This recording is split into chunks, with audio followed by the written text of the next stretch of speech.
Primero, Pablo, muchas no te... gracias a todos los, primero los invitados por aceptar. Yo sé que todo el mundo tenemos muy poco tiempo y entonces la verdad que muchísimas gracias por aceptar en participar y también a los asistentes por contribuir con las aportaciones. Cualquiera que quiera escribir algo puede usar el chat. Yo estaré pendiente del chat y después podemos discutir las cosas que se ponen en el chat, si os parece bien. Entonces, nada, podemos empezar, Cleo. Bien, una consulta, ya que soy debutante en su reunión, para conocer la dinámica. eh, Hago una breve introducción al tema y se abre a discusión de quien levante la mano, Sí, opina. eh, Sí, sí, la idea sería un poco esto y, bueno, evidentemente tú, sobre todo tu segundo tema, vamos a tener mucha conversación. Puedes dirigir preguntas a los cirujanos, sino como que tú igual no conoces quién es quién, puedes decir si hay el cirujano general, tenemos un cirujano general, un cirujano ortopédico, una oncóloga de adultos, una oncóloga pediátrica, una radioterapeuta, un radiólogo, un biólogo molecular y nosotros tres patólogos y toda la audiencia que seguramente será mayormente de anatomopatólogos, pero también están invitados otros especialistas. ¿Vale? bien, muy bien. Bueno, entonces comenzamos con el tema número 2, que es un poco sobre la interacción entre los distintos miembros de los equipos multidisciplinarios. Nosotros, eh, los patólogos que nos dedicamos a hueso y tejidos blandos, no nos cansamos de recalcar la importancia del trabajo multidisciplinario porque vemos el impacto de estos grupos muy claramente, tanto en nuestros, o sea, tanto en el resultado final de los clínicos de los pacientes como antes en nuestra seguridad diagnóstica. Para nosotros es sumamente importante contar con datos clínicos, datos radiológicos, y esto incluye en datos clínicos antecedentes patológicos de los pacientes. Si están acostumbrados a interactuar con patólogos, habrán escuchado las quejas de muchos de mis colegas respecto cuando esto es así, no siempre es así, pero cuando esto es así, de la falta de datos y del tiempo que lleva a recabarlos, en el mejor de los casos, si es que se logra recabarlos, o del impacto que puede tener el diagnóstico el no hacerlo. Em, Datos clínicos y datos radiológicos, sobre todo en tumores óseos. No sé cuál es la experiencia en el grupo respecto de la fluidez con la que esta información llega a los equipos de anatomía patológica. Aquí en Argentina, nosotros en el hospital, que es un centro de referencia en sarcomas,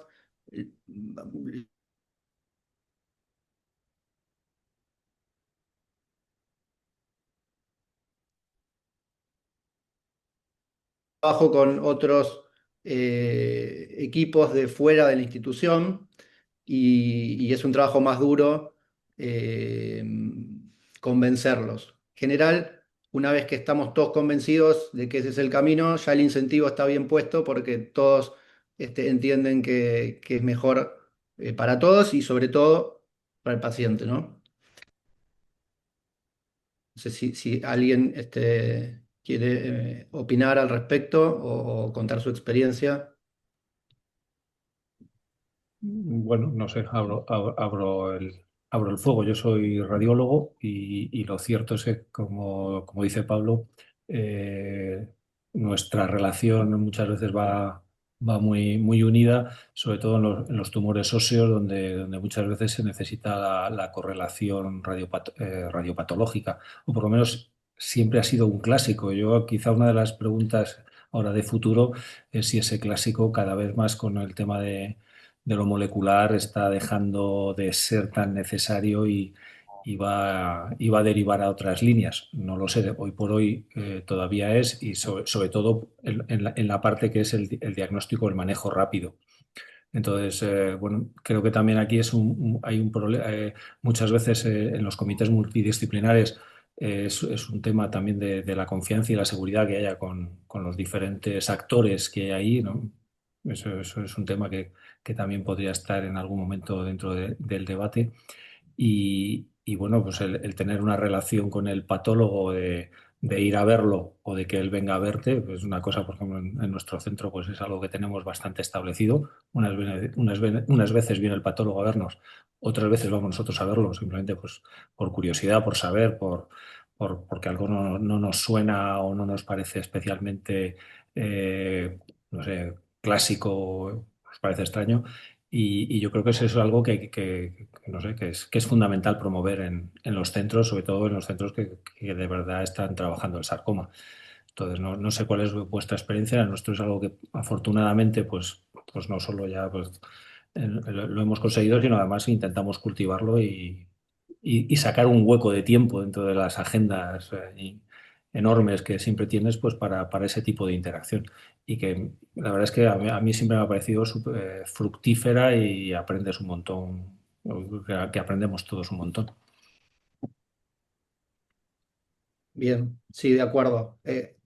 Aún hoy con los grandes avances moleculares, contar con esta información sigue siendo relevante, es sumamente relevante. Eh, Quizás desde nuestro lugar de laboratorio de anatomía patológica, eh, quizás no, seguro, hay un trabajo por realizar que es en comités como este o en los comités institucionales, transmitir y no cansarnos de transmitir la importancia de esto y mostrarlo con ejemplos prácticos. ¿Qué hubiera pasado en este caso si yo no contara con estos datos? Y también, quizás desde el punto de vista de los sistemas, estoy poniendo un poco técnico, y las solicitudes de estudios histopatológicos que contemplen la necesidad de contar con esos datos y que, por ejemplo, no permitan avanzar en una solicitud electrónica si no se cargó toda la información requerida. Quizás eso pueda ser útil. Hay una mano levantada, la doctora Valverde. Sí, bueno, yo soy oncóloga médica. Yo os quería hacer justamente la pregunta que viene de ahí, es ¿qué necesitáis los patólogos saber? O sea, es edad, sexo, localización, o sea, que especifiquéis un poquito y luego lanzaros una cuestión bueno, que siempre le hemos estado dando muchas vueltas, ¿no? Sobre todo cuando ves muchos pacientes de fuera, que claro, vienen en momentos distintos de la evolución de la enfermedad. Y teóricamente, pues en otros comités a nivel europeo se presentan todos los pacientes, aunque no es, o sea, de un paciente metastásico, ¿no? Que ya va en su tercera o cuarta línea, que en realidad lo que necesita, pues igual viene para un estudio o para un tratamiento sistémico, pero bueno, nosotros siempre tenemos la costumbre de pedir una revisión patológica y revisión de pruebas. Esos pacientes tienen que pasar todos por el comité. Puede ser solamente una petición fuera si pones bien los datos. Para mí es un dilema porque, claro, los comités cada vez son más largos porque cada vez tenemos más pacientes y cada vez tenemos más pacientes de estos, ¿no? Porque también, afortunadamente, los pacientes tienen unas historias naturales, bueno, naturales, inducidas, ¿no? Por tratamientos cada vez más largos. Entonces, esto, es decir, llega un punto en el que no sé si vamos a poder asumirlo todo en el comité, que es donde sería el punto ideal, ¿no? De tener tienes toda la historia, ¿no? La historia clínica, la radiología y todo junto, o vamos a tener que buscar otras maneras de hacerlo. No sé cómo lo hacéis en vuestros comités. Isidro, Cleo o alguien más del equipo de patólogos. Em, Sí, yo el sí, problema es que soy del mismo centro. sí, bueno, eh, bueno, yo que soy de otro centro, la verdad que yo, sí, yo creo que, yo estoy de acuerdo con Claudia, yo creo que todos los pacientes se deberían de pasar por el comité. Si no se dilata mucho el comité y se habla lo necesario y no demasiado tiempo, o sea, en cosas que quizás puedan ser triviales y que se puedan resolver en otro tipo o sea, por ejemplo, estar tanto tiempo mirando un informe radiológico en un comité o discutiendo una molecular, o sea, si se va directo al grano, yo creo que sí se debería pasar, sobre todo si se va a atender en la institución. Nosotros aquí en nuestro hospital solemos a todo paciente que viene de un centro externo y que es un nuevo paciente, pasarlo por el comité multidisciplinario y de ahí se toman las decisiones futuras. Bien, sí, nosotros hacemos lo mismo. Hay manos levantadas, la doctora Mata. Hola, buenas tardes. Nada, gracias por la reunión, que creo que va a ser muy útil. Y yo, pues como con lo que comentáis, soy oncóloga infantil, soy oncopediatra, entonces no puedo, o sea, no tengo la misma casuística que vosotros, es mucho menor. Entonces nosotros simplemente por daros nuestro punto de vista sí que pasamos a todos los pacientes, las recaídas, primarios todos, pero claro, resulta más fácil por menor incidencia. Igual el doctor Asensio nos puede decir, porque él sí que sabe mejor en el Gregorio Marañón los pacientes adultos sí se pasan todos, yo creo que sí que también, y sí, mi opinión es que sí que se deberían. Luego otro tema es, con lo que decía Daniel, sí que me parece muy importante lo que habéis comentado, que el radiólogo y el patólogo se comuniquen, y eso nosotros igual, en oncología infantil esto resulta más fácil por la menor incidencia, no son tantos los casos y nos da margen de hablar con el patólogo, explicarle bien. Entonces es verdad que a lo mejor uno no sabe cuántas cosas necesita, y igual está explicando de más o de menos, o sea que ese punto sí que es importante que nos lo refiráis luego los patólogos a esa pregunta. Gracias. Muchas gracias. Sí, el doctor Asensio está también con la mano levantada. Hola, buenas tardes. Yo soy José Manuel Asencio, soy cirujano general, me dedico también a los sarcomas, trabajo en el Hospital Gregorio Marañón, que también somos centro de referencia, en el mismo sitio que Cristina Mata, pero nosotros nos dedicamos a adultos y efectivamente los comités pues son sitios maravillosos donde suceden muchas cosas, pero cada vez hay más pacientes y tenemos la costumbre como Claudia, pues de todos los pacientes, todas las decisiones se revisan en el comité, pero efectivamente pues esto empieza a ser difícil de manejar con el acúmulo de pacientes y de recidivas y de seguimientos y de pacientes nuevos. Yo quería hacer una pregunta, a ver cómo lo hacéis en vuestros centros, los patólogos, ¿no? Porque nosotros sí que tenemos mucha relación con los patólogos en las biopsias preoperatorias. O sea, es muy importante para nosotros saber qué tipo de tumor vamos a tratar para adecuar la cirugía, incluso a veces dar tratamiento no ayudante, y esto pues sí que estamos muy pendientes de hablar con los patólogos, y luego en el comité lo discutimos, pero sí que eso nos une bastante. Pero sin embargo, parece que una vez que quitamos el tumor, lo mandamos a patología, pues ahí perdemos un poco la conexión y probablemente eso sí que es un área de mejora importante, sobre todo en el retroperitoneo donde los tumores son muy grandes, las relaciones anatómicas son difíciles de interpretar para alguien que no ha estado en la cirugía, ¿no? Un tumor a lo mejor de 40 centímetros y 7 kilos, pues es difícil saber dónde está el margen posterior, el superior, el lateral. ¿Eso lo tenéis sistematizado vosotros en vuestros centros? ¿Alguien va con el patólogo a pintar las muestras? ¿Hay algún protocolo que sigáis? Nosotros lo que hacemos en Buenos Aires es en las resecciones quirúrgicas lo tenemos muy bien funcionando con el equipo de ortopedia oncológica, que en mi centro opera todo lo que son sarcomas de extremidades. No funciona tan bien con otros equipos quirúrgicos, abdominal, retroperitoneal. A veces sí, a veces no. Con ortopedia funciona bien. Se envía la muestra en el momento inmediatamente posterior de la resección, casi como fuese una biopsia intraoperatoria con las referencias, con hilos de sutura en la pieza y las referencias. Y si hubiera alguna duda de parte nuestra, viene alguien al laboratorio, estamos arriba, así que sube, y ahí evacuamos la duda. Con el equipo de ortopedia bien, con los otros no tan bien. Y en los Ateneos multidisciplinarios los tenemos distribuidos en tres grupos de pacientes. Pacientes de primera vez, pacientes con resultado inicial de anatomía patológica, en cuatro grupos, perdón.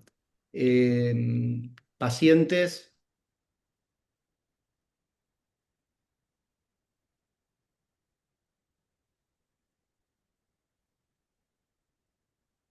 registra el seguimiento o pacientes en los cuales hay que tomar una nueva conducta por algún hallazgo que así lo requiere.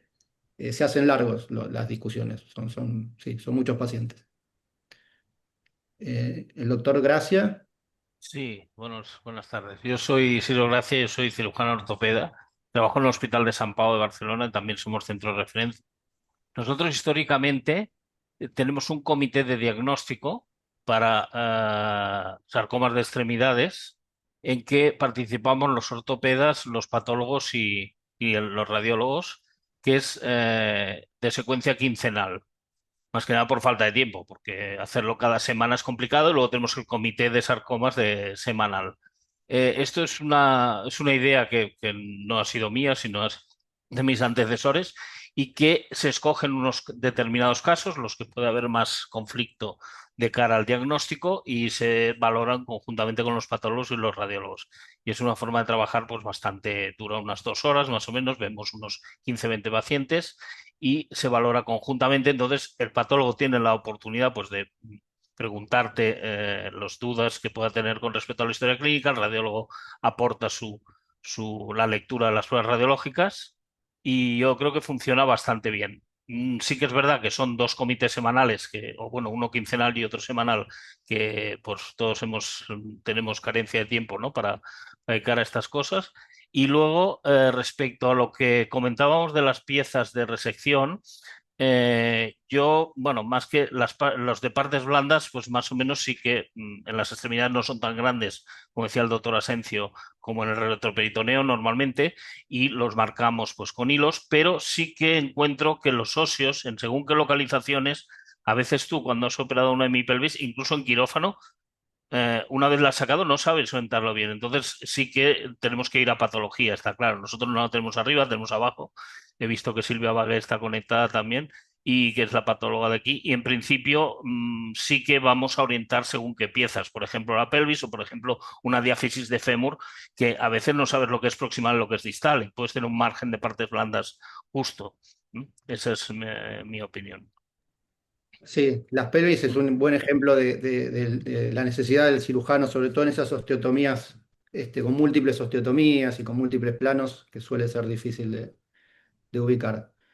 Bueno, no sé, Isidro, creo si ya pasamos a otro tema. No, No la- está Daniel levantando la mano. Sí, Sí. yo solo, Daniel, perdón. dos cosas comentaros en relación con lo que planteaba Claudia.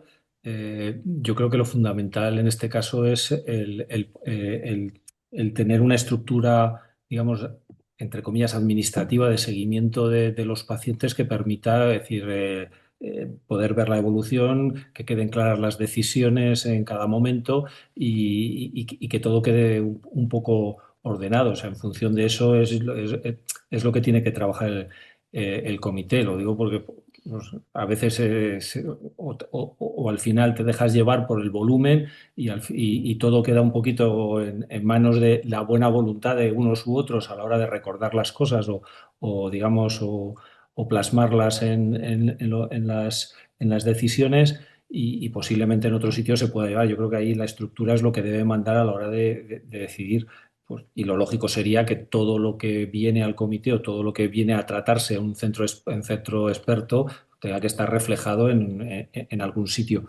Y en ese aspecto yo no sé si tenéis la sensación muchas veces, o yo lo vivo así en nuestro comité, como los servicios de anatomía patológica muchas veces son los garantes de la ortodoxia, de que todo se haga de una manera un poco lo más metódica y precisa posible, sobre todo con el tema de traer muestras. Es decir, han llegado las muestras, viene el paciente que viene de fuera, viene con muestras, no se han pedido, pues hasta que no se traigan y no venga por el cauce oficial, no. En fin, eso sería un poco la idea. Y luego, respecto a lo que planteaba el doctor Asensio, yo creo que es una pregunta que tiene mucho que ver con el siguiente punto, que es el de los márgenes. Y que está, es decir, y que hay muchas veces en los comités, cuando empezamos a revisar la anatomía patológica, pues sí, pero esto era un margen, era un margen de los de anatómicos, qué tipo de margen es, está. Por lo menos en nuestro centro, yo sé, en traumatología, el doctor Ortiz es de los que va siempre con la pieza hasta anatomía patológica para decirle al patólogo qué es lo que tiene que hacer. Eso no pasa con otros, es muy dependiente del cirujano, pero creo que debería ser una cosa sistemática, porque desde luego en lo que luego tenemos que comentar en los comités, esto tiene que ver de lleno con el siguiente punto, que es el tema de los márgenes.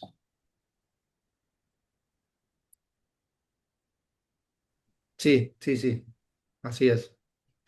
Muy bien. Bueno, el punto incluye también un poco lo inverso, qué esperan del informe anatomopatológico, qué información espera el equipo del informe anatomopatológico. Nosotros, los patólogos, eh, bueno, han habido varios ámbitos de discusión, de homogeneizar los formatos de informes. Creo que en patología oncológica lo que ha prevalecido es CAP, Colegio Americano de Patólogos, que tiene unos protocolos divididos por tipo, por órgano y por tipo de tumor, y existen para sarcomas de hueso y tejidos blandos, y nosotros nos guiamos y usamos esa referencia para construir las plantillas para los informes de patología oncológica en nuestra área, en hueso y tejidos blandos. Si hay alguna opinión o alguna observación respecto de los informes de los centros, de los diferentes centros. No, sobre todo si echáis de menos alguna Exacto, información, ¿no? exacto. Mm. Si hay algo que os pueda interesar y que no os parece que quede suficientemente claro en los informes. Yo creo que Nada, ahora con la estructura que tenéis, ¿no? Que es el subtipo, grado, tamaño, los márgenes bien claros si son positivos, dónde están, y dependiendo del tipo de tumor, ¿no? Si es un EWI, no es lo que sea, el porcentaje de tumor viable. em, yo creo que eso sería lo mínimo, que yo creo que Sí. ya más o menos lo ponéis todos, ¿no? Nosotros la Ah, verdad es que tenemos mucha suerte también y nuestro hospital está muy sistematizado con el grado histológico, en el caso del Ki-67, los mitosis, todos los datos que hace falta molecular, los márgenes. Y lo que a veces crea un poco de confusión es cuando dice margen microscópicamente afecto, esto puede ser porque efectivamente hayamos los cirujanos disecado a ras del tumor, digamos, ¿no? O simplemente porque el tumor es excrescente y está como colgando en el peritoneo, con lo cual no hay nada más. Y esto es una duda que a veces tenemos, aunque ya queda bastante claro en la mayoría de los centros que los patólogos sois capaces de diferenciar cuando veis el arrastro del bisturí eléctrico, ¿no? Alrededor del tumor. Pero esto sí que es verdad que a veces que genera cierta duda. Y luego otra cosa que sería muy, muy interesante, pues es mejorar un poco el tema de los márgenes, saber exactamente cuál es el que está afecto, pero este depende totalmente de la colaboración cirujano y patólogo. Como hemos dicho que eso todavía no está bien organizado, por lo menos en nuestro centro eso todavía no lo hacemos bien, pues es una carencia que tenemos que no afecta mucho al manejo de los pacientes, pero sí que sería interesante mejorarlo. No sé si en vuestros centros hacéis más hincapié en eso o os vale con que el patólogo diga si hay margen afecto o no y ya está. Eh, Nosotros, las guías CAP, porque hubo históricamente distintas formas de informar los márgenes, el MSTS, AJCC, CAP, y yo concuerdo que al final es lo más claro, es en milímetros la distancia a los márgenes, identificando los márgenes, que ese es el trabajo previo, ¿no? Con el equipo quirúrgico. Eh, por lo menos los que están a menos de 5 milímetros,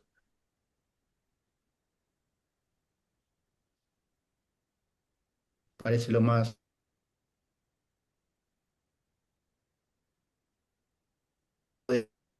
Pablo, ¿podías repetir a ver, no sé si me estás oyendo, pero ¿podías repetir la última parte? Eh, Se Sí, es que nota se que... congela un Sí, poco es el que sonido. se congela de vez en cuando. No sé si ahora mismo me estás oyendo lo que estoy diciendo. A ver si... perdido. se nos ha quedado. Sí, Bueno, quizás podemos, es que, sí. claro, ir Ah, hablando de los márgenes y él me sabe mal, pero ya, tendremos que ir claro. Sí, avanzando. sí. Le ponemos un mensaje. Sí, le mando... Mira, se ha desconectado, creo, Ah, vale, y se va a volver. Pablo, estás aquí ya, sí. vale, vale. ¿Escuchan bien? Sí, Sí, ahora Pablo, sí. sí, perdona, lo último que has dicho es que no lo hemos oído, porque se ha congelado la Eh, imagen. las guías CAP que recomiendan respecto de los márgenes, eh, medir la distancia y consignar la distancia en milímetros respecto de todos los márgenes.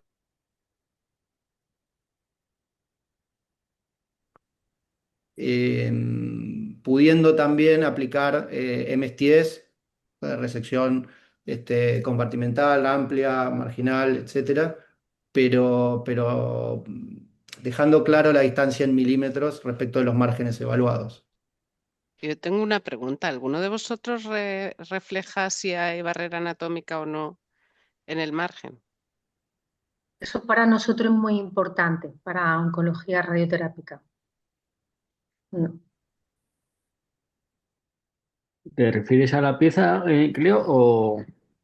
Sí, o sea, en la pieza yo intento, a veces se nos pasa, pero normalmente decimos la distancia al margen y si hay una barrera anatómica interpuesta entre el tumor y el margen, porque en principio la necesidad de margen es menor. Entonces lo especificamos si hay una fascia, si hay un periósteo, si hay una cortical, si, bueno, lo que sea. No sé si los demás lo hacéis y Nosotros creo que no, pero me parece muy interesante, la verdad.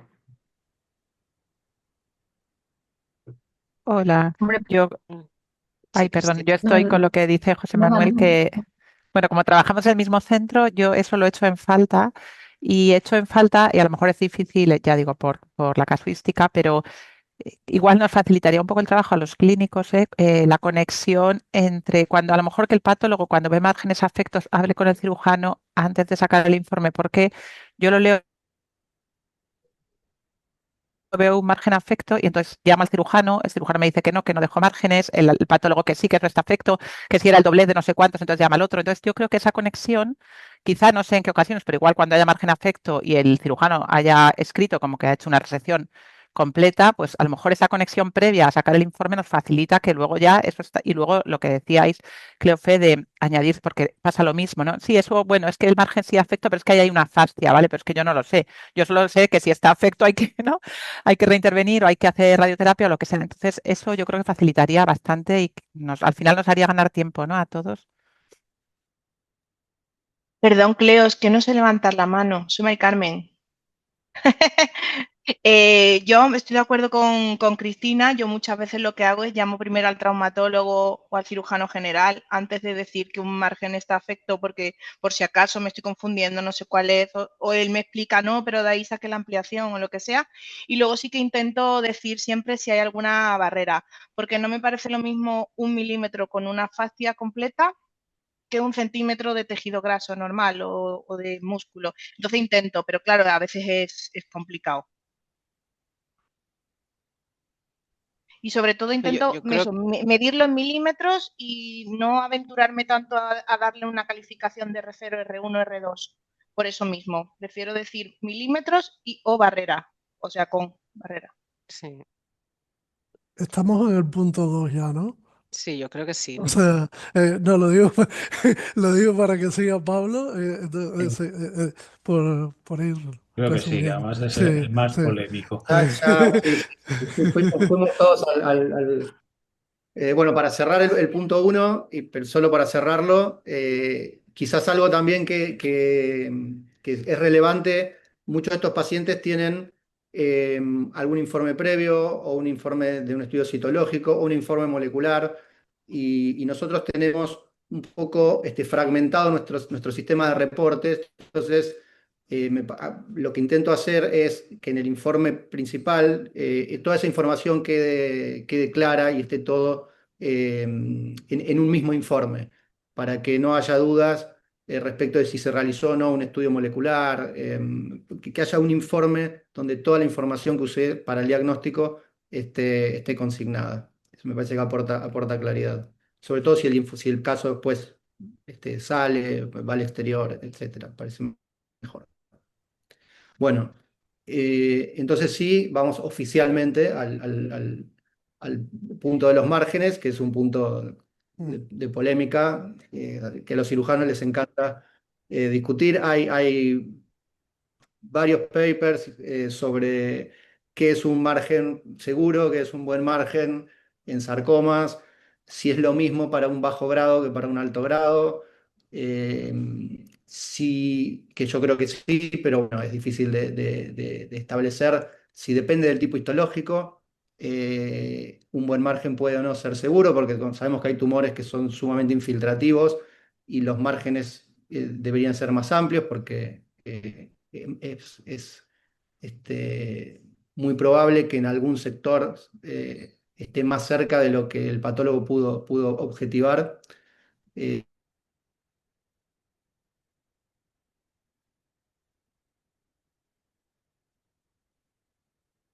Instituciones. No sé si algún cirujano quiere comenzar. Bueno, pues Isidro, me he adelantado. Bueno, no, sigue, sigue. Depende de lo que digas, hablo yo. Bueno, de la parte abdominal, Mm. retroperitoneal y abdominal, nosotros sí que tenemos muy en cuenta el tipo histológico, obviamente, no solo para el margen, sino para el tipo de cirugía. Entonces, es verdad que en los GIST, por ejemplo, pues somos más permisivos, intentamos hacer cirugías más limitadas, simplemente haciendo una resección radical siempre por fuera de la cápsula y con cierto margen, pero no buscamos la misma radicalidad, por ejemplo, que en los liposarcomas, que es donde hacemos esas cirugías compartimentales, que quitamos los órganos incluso de alrededor para intentar garantizar ese margen. O sea, que yo creo que sí, que el tipo histológico tiene mucho peso a la hora de definir cuál es un margen bueno y cuál no, ¿no? Y son diferentes, por supuesto. Isidro, te Mm. lo dejo ahí fácil. Sí, bueno, nosotros, claro, lógicamente también en las extremidades el tipo histológico pues Mandó. Oh, lo hice de la hojita. nos No, pesa 5220 bastante. no hay nada aquí. Tengo 5265, Eh, Disculpen, ¿hay alguien? Sí, sí, voy a buscar quién está hablando. 5220. Yo hice la hojita. Ay, sí, iPhone Le hice, sí, de que 5 le hice dippers, me hicieron los dippers y ay, después se no, tenía que Ya mandar lo al he medio. hecho. por Dios. Ah, Ay, no. no, no, espera, espera, espera. Porfa, Um, porfa, el que está can hablando puede apagar you... el micrófono. Espérate. ¿ahora? I'm gonna Sí. look to see if that paper was scanned No, already. espera, espera, espera, ya voy, ya voy. Silenciar. Ya. Vale, Ah, gracias. Bueno, ya no sé por dónde iba. No, en las extremidades sí que es verdad que, a ver, alto y bajo grado, lógicamente lo tenemos en cuenta, sobre todo por esos liposarcomas, ¿no? Grandes de bajo grado, pues que con una resección más marginal, pues sería suficiente y que normalmente alcanza un gran tamaño. Y sí que respecto a las barreras anatómicas, pues son muy importantes. Es, como decía Cleo, no es lo mismo un margen de 1 milímetro con una fascia o con una adventicia de un vaso que un margen de 1 milímetro simple. Sí que es verdad que cuando son tumores intramusculares, nosotros intentamos resecar parte de músculo, ¿no? Siempre con el tumor. Pero una cosa que observamos muy frecuentemente es que el músculo en cuanto se seca se retrae. Y yo Mm. creo que es importante llevar la pieza lo más rápido posible a patología, precisamente para que la podáis fijar y evitar esa retracción, porque esto lo vemos incluso dentro del quirófano. Tú sacas el tumor, estás cerrando, estás acabando de lavar, ¿no? El paciente, etcétera, o de lavar la herida, marcas los márgenes quirúrgicos y ya vemos una cierta retracción de la pieza ya cuando lo hemos marcado. Y esto, pues, en algunas circunstancias, pues puede ser fuente de conflictos. Por lo demás, claro, también tenemos en cuenta la localización de los tumores. Claro, es muy diferente una raíz de extremidad o un tumor pélvico o un tumor distal, pues es muy diferente en las manos y en los pies, por ejemplo. Es muy difícil conseguir márgenes si intenta respetar las estructuras anatómicas importantes, ¿no? Pero nosotros, pues, por ejemplo, los tendones son importantes. Yo esta mañana estaba operando con el vascular y el vascular pues estaba con los vasos, con los vasos, con los vasos y yo decía, pero fíjate en los nervios, o sea, yo estaba más preocupado por los nervios que por los vasos. Quiero decir que a veces hay que balancear un poco todas estas circunstancias intraoperatoriamente. Bien. Doctor Bernabeu. Bueno, sí, desde la parte radiológica que luego nos toca revisar un poco lo que se ha pasado, lo que lo que han comentado los cirujanos, yo creo es básico. Es decir, hay tumores que según el histotipo son tremendamente, digamos, proclives a la recidiva y va a depender mucho de tanto de la localización anatómica como o sea, o como de la dificultad. En este caso, yo creo que hay un tema que es lo del R0, R1, que podemos luego hablar o no con el hecho de la radioterapia no ayudante o no a la hora de proteger esos márgenes, pero luego hay algunas entidades histológicas que tienen infiltración que no es en continuo, sino que es saltatoria. Entonces, yo creo que esos histotipos siempre hay que tener una precaución y depende mucho de la valoración que haya hecho el cirujano y un poco en este caso también luego del seguimiento por parte del radiólogo, el ser consciente de esa eventualidad, porque no te puedes decir, porque a lo mejor te han dicho un R0 y estás todo confiado y luego ahí puede haber problemas. Entonces, a lo mejor son pacientes incluso que es mejor hacer un seguimiento un poquito más estrecho incluso por el hecho de que si puedes coger la recibida un poco antes, a lo mejor ese es el momento de tener una oportunidad, ¿no? Antes de que la cosa se desmande. Entonces yo creo que esa peculiaridad de determinados, el mixofibrosarcoma, algunos leiomiosarcomas, ¿no? En el caso del quizá el liposarcoma retroperitoneal, la indolencia hace que a lo mejor luego, bueno, pues no nos preocupe menos, entre comillas, pero es otro caso importante, pues están ahí. Bien. Doctor Asensio, tiene la mano levantada. Sí, yo quería añadir además que, bueno, en el caso de los liposarcomas sobre todo, a veces es difícil, son muy radicales a la hora de quitar el colon y los riñones, pero sin embargo, a la hora de disecar el duodeno o la aorta o la cava, ahí los márgenes normalmente son mucho más marginales. O sea que es un poco una contradicción en nuestro ámbito, pero es lo que hacemos para disminuir las complicaciones, ¿no? Pues no es lo mismo quitar el páncreas, el duodeno páncreas, hacer un Whipple que no hacerlo. Entonces, normalmente, pues ahí el duodeno no lo quitamos, quitamos una capsulita que hay entre el tumor y el duodeno, entonces ahí los márgenes. Y esto iba enlazado con, que nosotros no lo hacemos, pero en otros tipos de tumores como el cáncer de páncreas sí que lo podemos hacer, que es pintar en el quirófano los márgenes con colores, por ejemplo, el duodeno o la aorta o el hueso, los márgenes que son más, digamos, débiles, ¿no?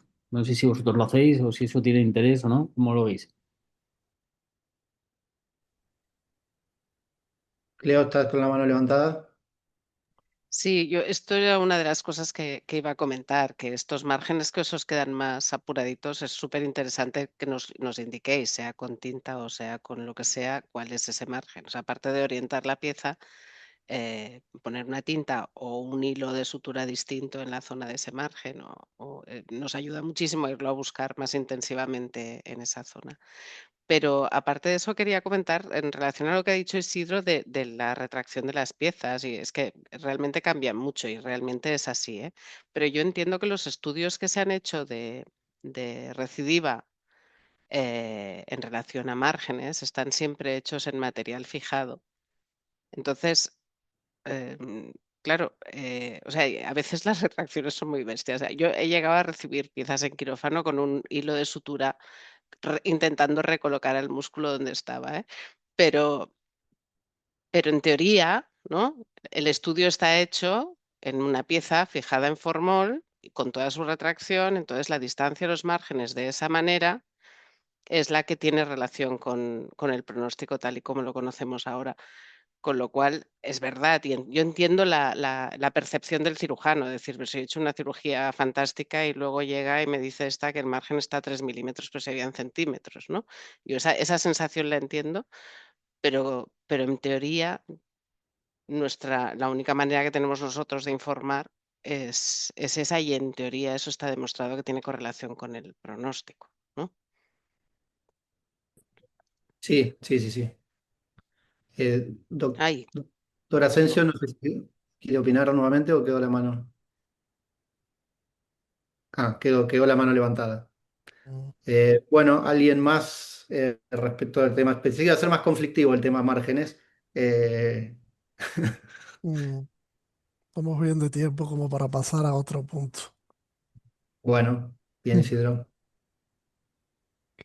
Cleo, ahora los dos que vienen son tuyos. Vale, espera, que estaba en el chat, Sí, ahora sí, en que el me chat. acuerde Lo he puesto en de... el chat porque si comparto no veo si hay Pues me ha alguien que tiene el desaparecido, no micrófono. sé qué he hecho. Al inicio, vete al inicio del chat Ah, chat. eh, eh, y ahí lo Me ha tienes. desaparecido todo el chat, pero bueno, el Ah, primer tema, no lo puedo leer, ¿eh? No sé qué ah, pasa, pero no lo puedo leer. te lo digo Pero yo el primer rápido. tema era la biopsia percutánea, ¿no? Ese. El circuito de la biopsia percutánea, si en fresco o fijado. Pues si os parece, hago un poco de introducción como ha hecho Pablo.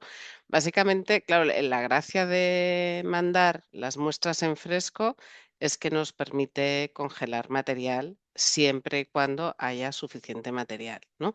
¿Y para qué queremos congelar material? Pues porque a veces pues, habrá pruebas moleculares que no habrá manera, claro, pues son cilindritos pequeños y el material en congelado tiene muchísima mejor calidad, teniendo en cuenta que la molecular cada día forma más parte de la vida de los que nos dedicamos a estos tumores, creo que es importante intentarlo siempre. En caso de que el material en formol no sea diagnóstico, siempre podemos recuperar esa biopsia congelada, ¿vale? Para hacer el diagnóstico histológico, que va a ser la piedra angular y nuestra primera cosa, donde vamos a poner más esfuerzos. Con lo cual no perdemos nada por congelar un fragmento. El problema viene cuando ese material en fresco no se puede estar 3 horas en radiología esperando a un celador, hay que hacer un circuito un poquito rápido para que no se degrade el DNA y el RNA de las muestras. Pero si precisamente lo queremos para tener buen DNA y buen RNA, pues tenemos que organizar bien el circuito. Yo no sé qué experiencia tenéis. Nosotros aquí hemos conseguido que nos lleguen, o sea, que se haga la biopsia y en el momento, justo después de la biopsia, se envíe en fresco y cogemos congelados siempre y cuando haya un mínimo de o 2 cilindros muy grandes o 3, ¿vale? O sea, con 2 cilindros pequeños o un solo cilindro no congelamos. Pero no sé qué experiencia tenéis los demás. Daniel, estoy segura, porque propusiste tú el tema, que Sí, algún pero le ves. no, no, efectivamente, o sea, o sea, un poco el problema era conocer un poco las dinámicas en las diferentes áreas. Yo entiendo que pudiendo tener un circuito en fresco y siendo un poquito digamos, el material original, claramente, digamos, con todas sus propiedades, entre comillas, pues sería lo ideal. Pero lo cierto es que, yo no sé los demás, pero hay alguna experiencia de eso, de vértelas y de deseártelas para conseguir una biopsia percutánea y que luego sacarla en fresco y que luego la cosa se malogre porque el circuito no ha funcionado adecuadamente, cosa que con el formol pues no tenemos ese problema, o sea, directamente ya sabemos que se quede donde se quede, la muestra va a ir. Y lo planteaba además porque en general, salvo contadas excepciones, el material que obtenemos muchas veces es escaso, sobre todo pues, la mayor parte de no sé por qué, las lesiones más complejas al final también son las que son más pequeñas o están en sitios más complicados de biopsiar, con lo cual no siempre se puede hacer multipases y sacar una cantidad de tejido significativa, además teniendo en cuenta que entre comillas, un poco el pleomorfismo del cual hacéis gala muchas veces, que de estos tumores pues puede haber zonas un poco diferentes, pues dices, hombre, entre que saco una muestra a la parte de arriba, la de medio y la de abajo, realmente o sea, es para congelar dos y quedaros uno, o se van a necesitar tres. Entonces, ante todas esas dudas, por ejemplo, en nuestro centro, pues con los niños lo estamos haciendo más, sí que estamos intentando hacer un circuito de fresco y más o menos ha conseguido, pero bueno, pues hay un interés muy concreto por parte de la unidad de hemato-oncología para que sean unidades en muestra, en fresco. En adultos, pues no está suficientemente optimizado como para fiarte y realmente con estas dudas, pues seguimos un poco con el formol sin acabar digamos, de meternos a fondo, como decir, queremos fresco, sea como sea, ¿no? No sé cómo lo veis. Sí, bueno, hay que montarlo cada uno tiene su idiosincrasia en su hospital, es evidente, y no siempre es fácil, ¿eh? Aquí también costó. José Sí. Antonio, tú tienes la mano levantada, ¿quieres comentar? Sí, bueno, buenas tardes a todos y nada, yo como biólogo molecular y un poco responsable de las técnicas de biología molecular que hacemos para este tipo de tumores, evidentemente el contar con material de buena calidad pues, facilita mucho el desarrollo, ¿no? de estas técnicas, ¿no? Lo único que es verdad que las técnicas también se han mejorado mucho y nos permiten cada vez más poder trabajar con material de parafina y podemos hacer grandes aproximaciones trabajando con este material de parafina. Yo quería hacer una pregunta y era ver si alguno tenía experiencia en cuanto a utilizar atmósfera protectora y vacío para el manejo de estas biopsias, ver qué experiencias tenéis. Lo digo porque yo creo que es crítico también, si se quiere almacenar o tener algo de tejido en fresco, es el circuito.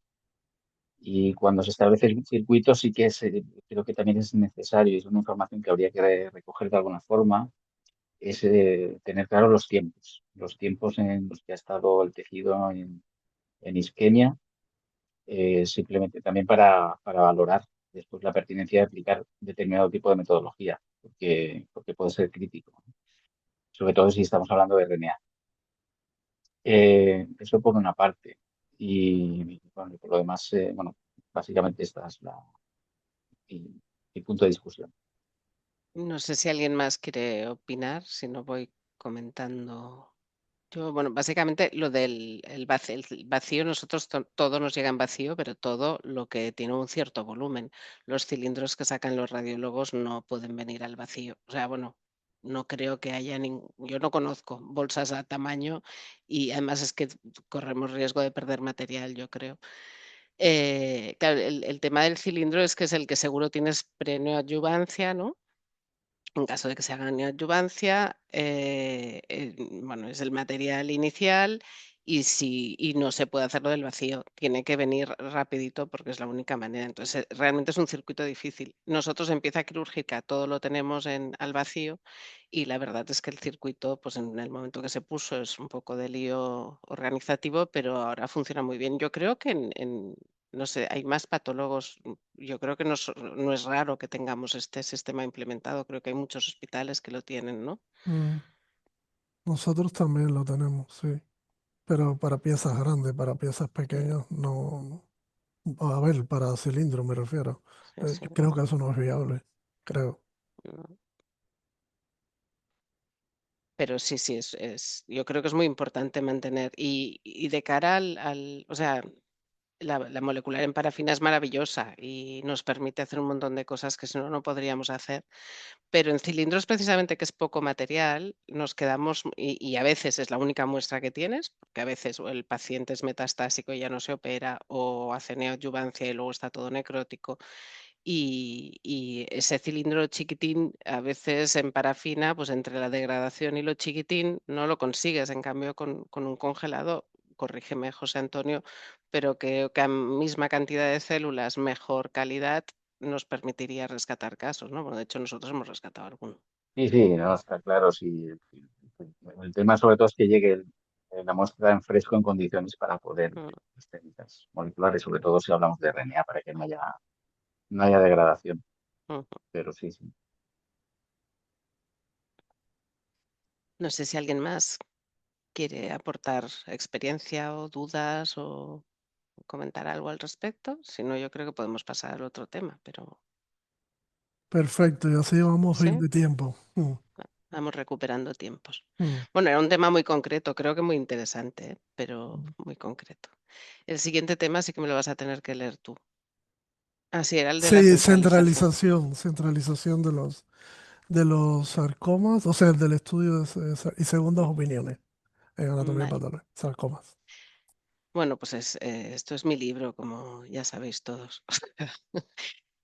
Bueno, o sea, el tema es que hay varios estudios a nivel internacional, como creo que todos los que estáis aquí debéis saber ya, que han demostrado que la discordancia en el diagnóstico de los sarcomas cuando se hace entre un patólogo que está en un centro que tiene poco volumen, con lo cual no va a tener las técnicas específicas para estos diagnósticos y va a tener menor experiencia comparado con el que está en un centro de alto volumen de sarcomas, las diferencias diagnósticas son tan altas como de hasta el 40%. Normalmente rondan entre el 35 y el 40%, que es una barbaridad. Esto en otras áreas de la anatomía patológica pasa, pero son áreas más concretas, o sea, en algunos tipos tumorales de algunas áreas. Pero creo que tanto como en sarcomas ni en neuro, que es una cosa muy específica, pero si un patólogo recibe neuropatología es porque su hospital tiene neurocirujanos y ya es un hospital con un cierto volumen, ¿no? En cambio, los sarcomas llegan a todas partes, salen en cualquier sitio y esto es en parte lo que genera este problema. Sabiendo esto, pues, ¿qué opináis de que, o sea, estos diagnósticos que están hechos en centros que no son de alto volumen deben ser siempre revisados en centros de alto volumen? ¿Deben ser revisados cuando llega a vuestro centro, pero el resto, pues, cada uno que decida o no hace falta revisarlos? ¿Qué opináis? O solo ante la duda del patólogo. Hay quien dice que debería ser el patólogo de origen el que plantee, tengo dudas en este diagnóstico y lo envíe solo en casos de duda.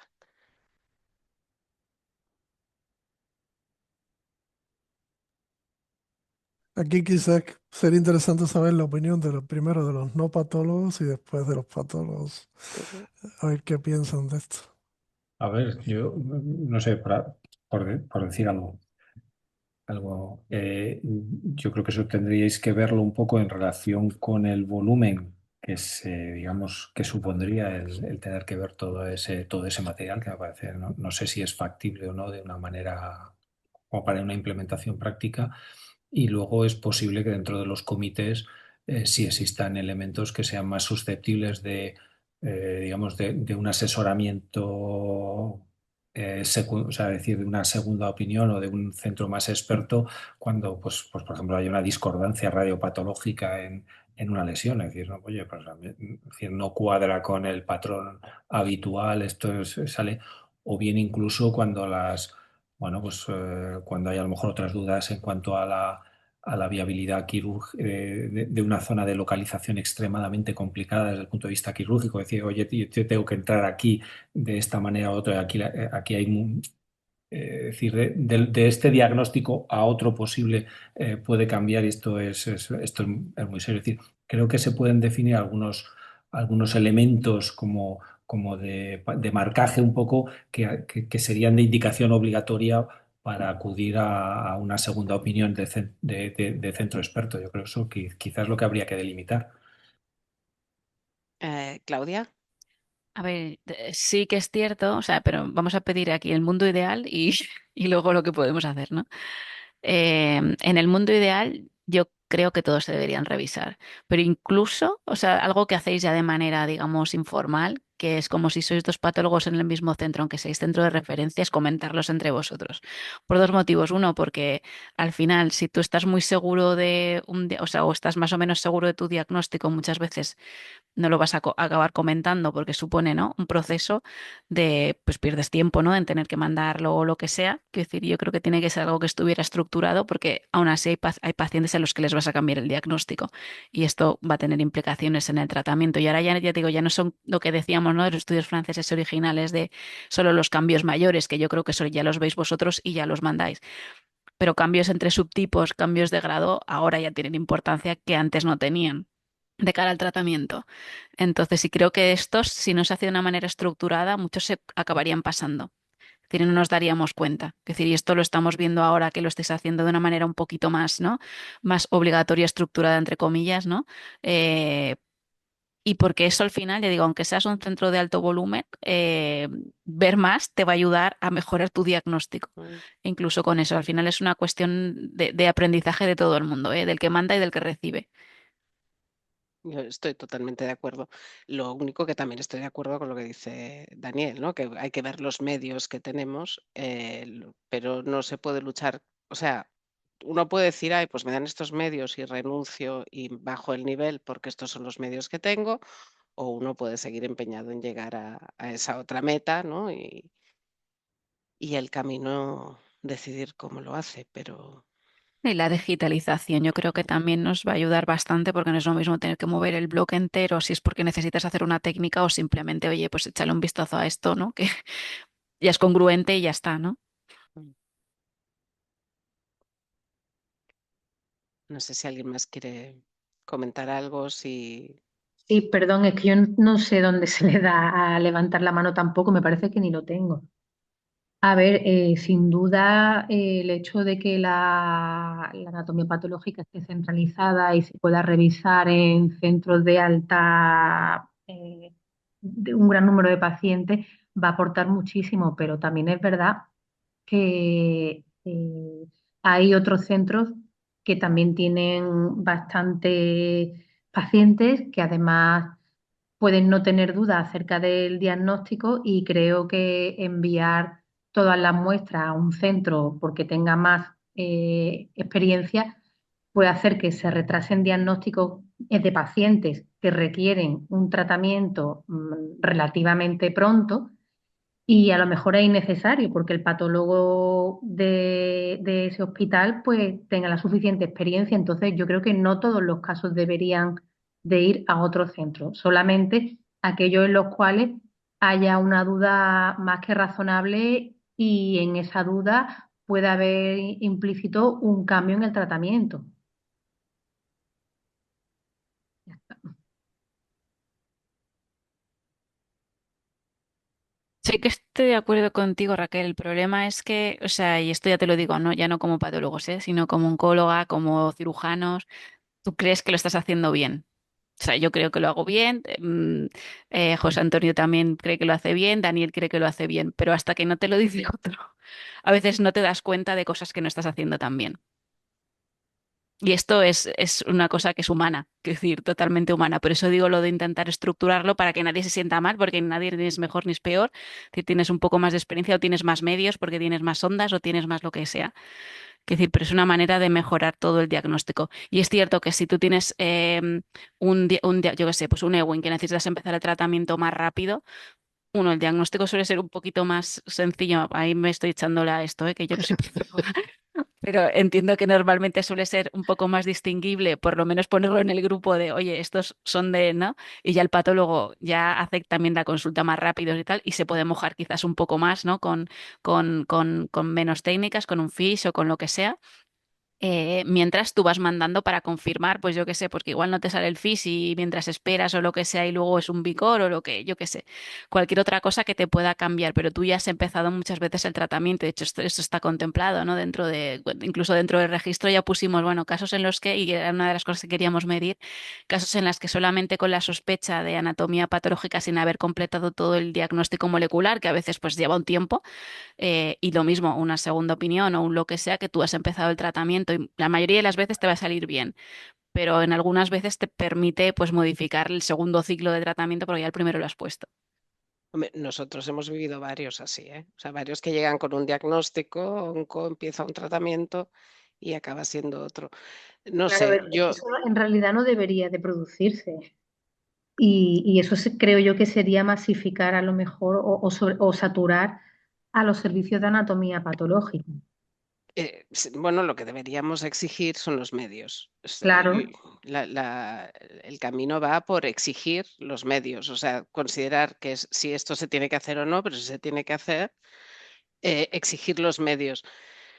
El 40%, Raquel, o sea, yo, claro, es que cuando vi ese dato me asusté. El 40% es una barbaridad y se repite país tras país y estudio tras estudio, ¿eh? Algunos llegan a un 35, un 32, un 36, pero ronda el 40%. sí, sí, es una barbaridad, pero también, Isidro, ay, perdona, sí, sigue Sí, Raquel. ah, Creía que habías nada, acabado. digo que hay que tener en cuenta la lista de espera de los pacientes y la incertidumbre de esa persona que está esperando un diagnóstico para empezar un tratamiento. Mm. Sí, sí, por eso que hay que buscar estrategias y medios. Estoy de acuerdo totalmente en eso. Isidro. sí, bueno, tengo una pregunta que me ha dejado el doctor Lavernia, que ha estado por aquí, pero que ha tenido que ir a otro sitio, y es una pregunta que tengo yo también. Deja ver si es que estamos en un despacho común, esas son las ventajas. Entonces, respecto al timing, desde que se detecta un nódulo tumoral hasta que se inicia el tratamiento, ¿cuánto tiempo os parece adecuado a los miembros de este MDT? Que debería durar todo el proceso desde el diagnóstico esperas hasta el inicio del tratamiento. Y esto tiene mucho que ver con lo que con lo que se ha planteado ahora. Me gustaría oír la opinión. ¿Puedo hablar? Bueno, doy mi Sí. opinión y así ya, y de paso con el tema anterior, o sea, bueno, en la infancia hay bastante ansiedad en estos casos, entonces más de 2 semanas ya cuesta, ¿eh? A mí misma, o sea, aparte de a los padres, 2, 3 semanas como mucho para tener el estudio de extensión y la AP. Y bueno, sobre el tema que estabais hablando antes, que es verdad lo que dice Raquel, que bueno, que igual hay demora y tal, pero es cierto que creo que es peor no hacer una revisión centralizada o no confirmar con un estudio molecular y empezar a tratar porque nos ha pasado a todos y como clínico, o sea, cuando empiezas a tratar de un tumor y por lo que sea, o sea, pues, caso raro que nunca te pasa, pero alguna vez pasa, o sea, yo he visto bueno, prefiero casi no comentarlo, pero por no recibir a tiempo el estudio molecular y de alguna manera fiarte de tal, una cosa tratada de otra cosa absolutamente distinta. Entonces, esto yo creo que compensa, pues, la idea que ha dado Claudia, a lo mejor que se revise por 2 personas del mismo hospital, que seguro que lo hacéis, ¿eh? Y seguro, y eso, a lo mejor pedir más personal para que haya posibilidad de hacer revisión centralizada, sin duda, y de una manera rápida, ¿no? Porque es verdad que queremos todo, queremos rápido y queremos bien. Igual como los clínicos pedimos todo, pero aguantar como la ansiedad de los padres, la angustia, que se van a preguntar a otro sitio qué tal, o eso, o luego de un diagnóstico dado, cambiar el diagnóstico y tal, todo eso es bastante costoso cuando tienes a los pacientes enfrente, no solo porque sabes lo que se ha hecho y lo que no se debía haber hecho, sino también porque o sea, es que estás ahí, no sé, sometido a una situación muy desagradable, ¿no? Entonces, bueno, No, ya me callo sí. ya. No, Gracias. perdona, no No, quería si ya no tengo nada cortarte. más. Gracias. Vale. No, bueno, totalmente de acuerdo con todo lo que estáis diciendo y yo creo que además vivimos en una situación en que, como has dicho tú, los pacientes, ¿no? Cada vez tienen más conocimiento y se mueven más y preguntan aquí, preguntan allá, los pacientes se mueven, las biopsias se revisan. Y yo como paciente preferiría esperar una semana más a iniciar tratamiento que al cabo de 2 años de haberme hecho unos tratamientos determinados me diga, no, es que aquello no era lo que tocaba porque usted no tiene eso, tiene otra cosa. No lo sé, yo personalmente pienso así y le doy la voz a Claudia, que también estaba con la mano levantada. No, perdón, era de la antigua.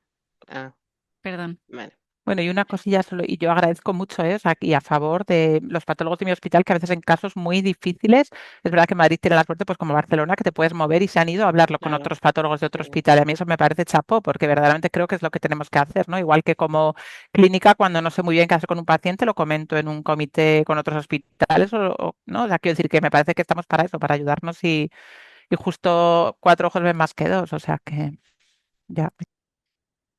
Yo no sé, Pablo, en Argentina, ¿cómo tenéis este tema? En Argentina, a ver, no hay nada regulado, no hay consensos de la Sociedad de Patología.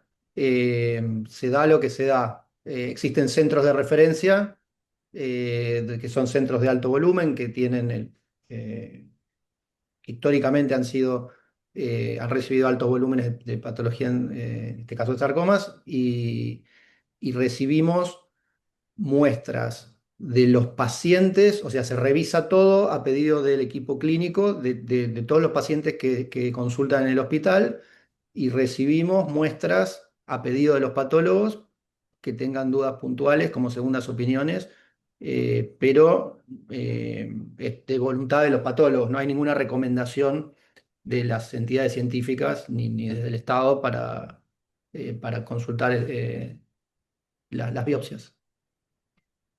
Claro, esto está más o menos resuelto en varios países de Europa, sobre todo, ¿no?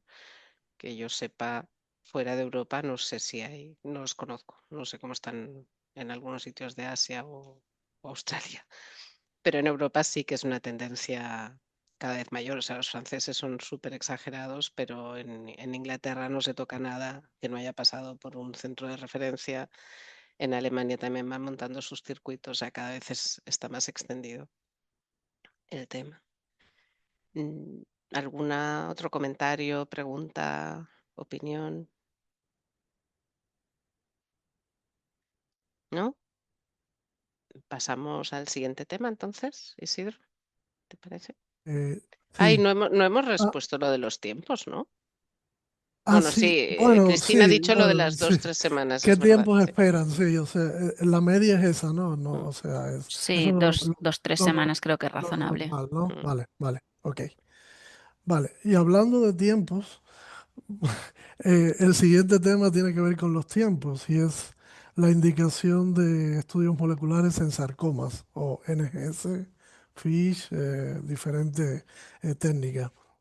Entonces, es verdad que la implementación de la biología molecular ha sido un, eh, eh, un un gran paso importante en el diagnóstico y el refinamiento del diagnóstico y el pronóstico y el conocimiento del pronóstico y las dianas terapéuticas en pacientes, pero no es menos cierto que el tiempo de respuesta no es siempre es el más corto posible y hay técnicas que pueden durar un poco más. Entonces yo, para hacerlo un poco dinámico, había elaborado 3 preguntas que quería hacer al panel y en especial, bueno, al doctor López Herrero, biólogo molecular que está aquí. Y las 3 preguntas son la primera, bueno, esto también va dirigido a los patólogos. Si nos planteamos que las alteraciones moleculares, especialmente los genes de fusión, terminarán convirtiéndose en el gol estándar para el diagnóstico de los sarcomas. Esa es mi primera pregunta. ¿Qué creéis de eso? Si la detección de gene fusion o de alteraciones moleculares que determinan un tipo específico terminará siendo el gol estándar para el diagnóstico de los sarcomas. Esa es la primera pregunta. La segunda, eh, hay cierta tendencia, por ejemplo, en ciertos tipos de tumores o de sarcomas, donde algunos especialistas insisten en confirmar una técnica con otra técnica ortogonal. ¿A qué me refiero? Hay veces que hemos obtenido un resultado de FISH positivo, que es muy convincente de un USP6 reordenado. Sin embargo, alguien comenta que eso hay que demostrarlo por NGS, cuando realmente en el libro de la WHO dice que este tipo de fusión se puede detectar de cualquiera de las dos maneras, aún más sabiendo que el partner no tiene significado pronóstico. Entonces, la segunda pregunta es, ¿a qué podría deberse esta diferencia en el nivel de confianza depositado en una técnica frente a otra? FISH versus NGS. Esa es la segunda pregunta. Y la tercera pregunta, dada que la mayoría de los sarcomas asociados a fusion driver, o sea, alteraciones relacionadas con gen de fusión, es poco probable identificar alteraciones moleculares secundarias potencialmente tratables al diagnóstico. Me refiero, por ejemplo, como MCI high, tumor mutation burden elevado, reordenamientos en TRAC, LK, BRAF, porque de hecho se ve aproximadamente en un 5, muchas veces hasta menos de un 5% de tumores que ya tienen una alteración molecular. Por lo tanto, nuestra pregunta es, ¿qué grado de costo-eficiencia consideráis que tiene realizar estudios moleculares exhaustivos desde el inicio del diagnóstico? Esas son las 3 preguntas. Entonces, estamos abiertos a que la responda quien desee.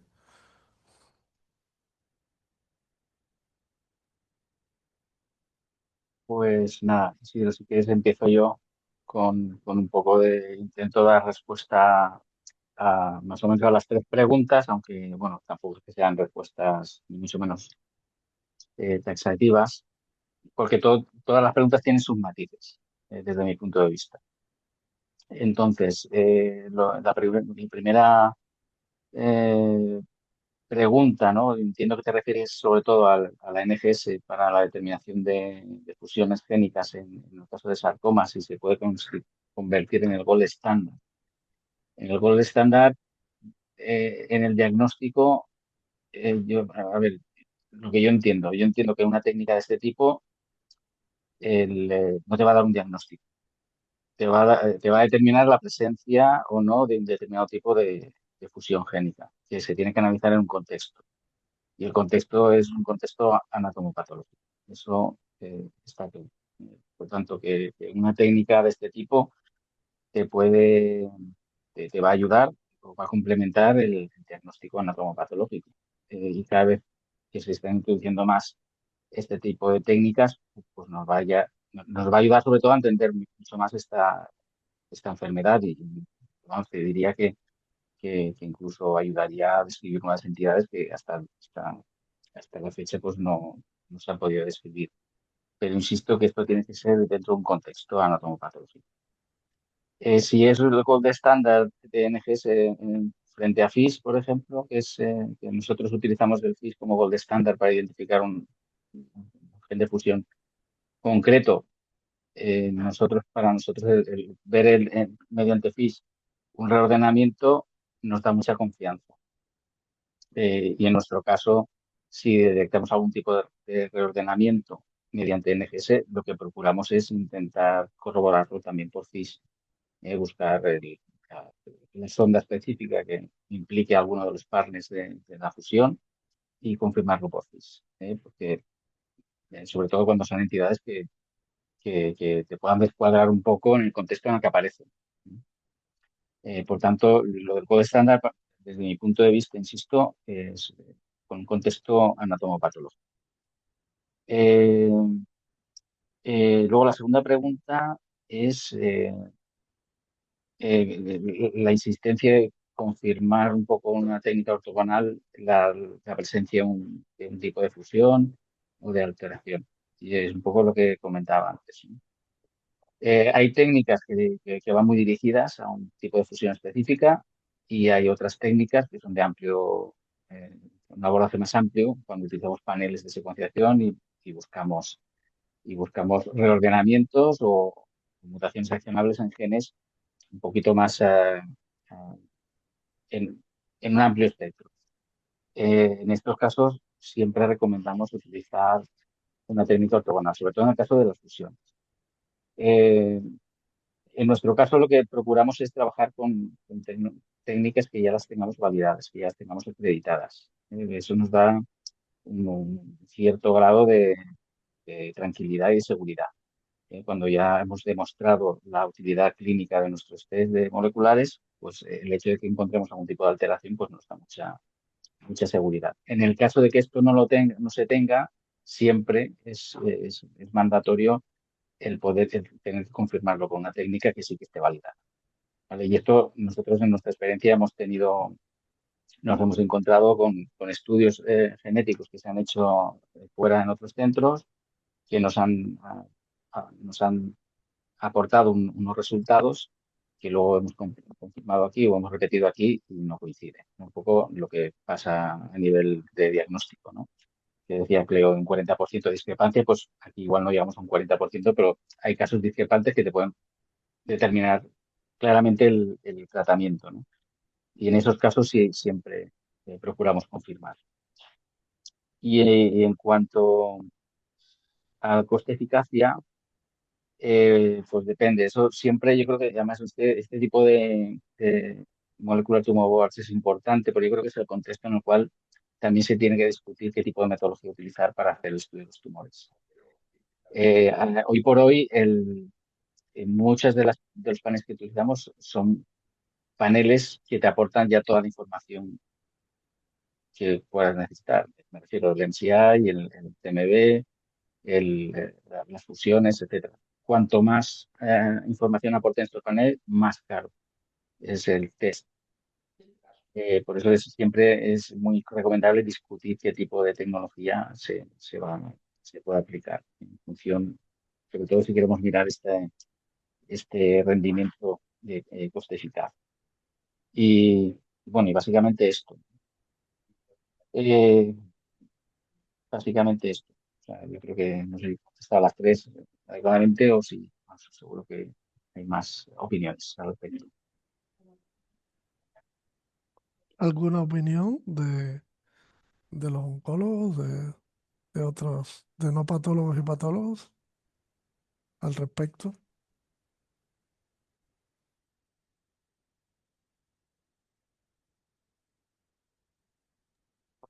Los oncólogos, ¿qué piensan de esto? A ver, les damos un diagnóstico de una entidad que se puede demostrar perfectamente por FISH, porque a veces nos dicen que es necesario conocer el gen de fusión específico, cuando no ofrece Ah, significado pronóstico. A ver, yo creo que es que ahí tienes diferentes contextos. Uno es Mm, si es para diagnóstico únicamente, pues lo que diga sí, el patólogo, que decir lo que vaya necesitando y ya está. La otra cosa es si es para tratamiento o para alguna otra cosa. Que bueno, que esto, el trabajo que hicimos con Cleo y demás aquí, bueno, utilizando diferentes paneles, ¿eh? Una parte era Archer, pero otra parte era en nuestro panel de aquí del hospital, el Bio 300, que ahora mismo tiene como cerca de 400 y pico genes, y que sobre todo mira mutaciones y mira, bueno, moléculas, o sea, carga mutacional, etcétera, etcétera, ¿no? Realmente, o sea, la plataforma ha ido evolucionando a lo largo de los años. Y bueno, sí que es cierto que más o menos el 80% sí que tenía alguna alteración. Cerca de un 40% es lo que decíamos, ¿no? SCAT 1 a 3, que dirías accionable de alguna manera en alguna patología, pero sobre todo es que luego había una caída desde allí hasta los que realmente entraban en algún estudio o recibían algún tratamiento dependiendo de esa alteración molecular que acababan siendo como un 10% y solamente un 2% de todo ese, de los 100 que hubieras hecho de entrada se acababan beneficiando, es decir, que tenían control de enfermedad.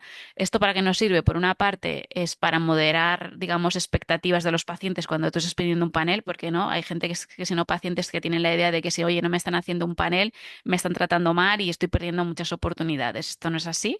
Se pueden hacer muchas cosas sin el panel, pero, o sea, y entender que cuando estás pidiendo esto, pues que lo más probable es que probablemente a día de hoy no te ayude.